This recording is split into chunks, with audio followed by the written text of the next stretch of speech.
Today I'm going to introduce you some common glassware that you are going to use in the laboratory sessions.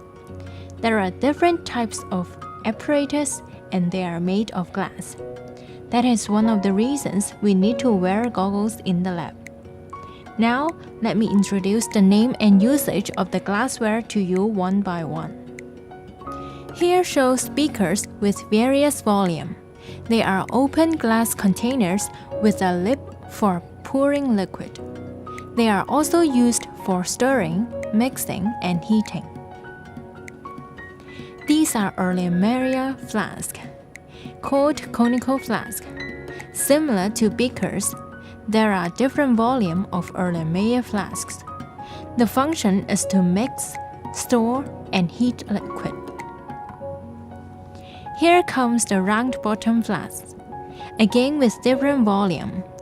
They are glass containers with round bottom to heat liquid. This is a graduated cylinder, which is also called measuring cylinder. The purpose is to measure a definite volume of liquid. Test tube is regarded as a common piece of laboratory glassware with a narrow mouth at the top, spherical bottom, and vertical side. Its function is to hold a small amount of solids and liquids. Here shows a boiling tube. It is simply a scaled-up test tube with a wider mouth at the top, and it has the same function as that of a test tube. This test tube holder is to hold a test tube which is too hot to handle or when the substance in it is being heated. Here shows a test tube rack.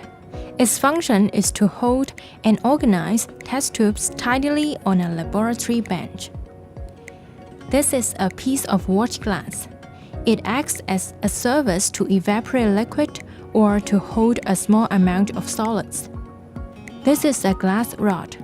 Its function is to manually stir solutions. Here shows droppers of two sizes.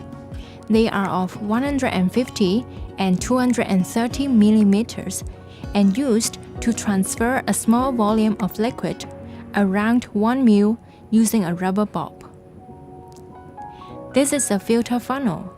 It is made up of glass with a narrow opening at one end and wide opening at another end, to aid in the transfer of liquid from one vessel to another and prevent spilling of liquid while pouring. This is a wash bottle. It is used to deliver, store, and transport a wash solution to a specific area, for example, distilled water. This spatula is to dispense solid chemicals from their containers. Please remember that chemicals should never be transferred with your bare hands. This is a thermometer. Its function is to measure the temperature of different liquid.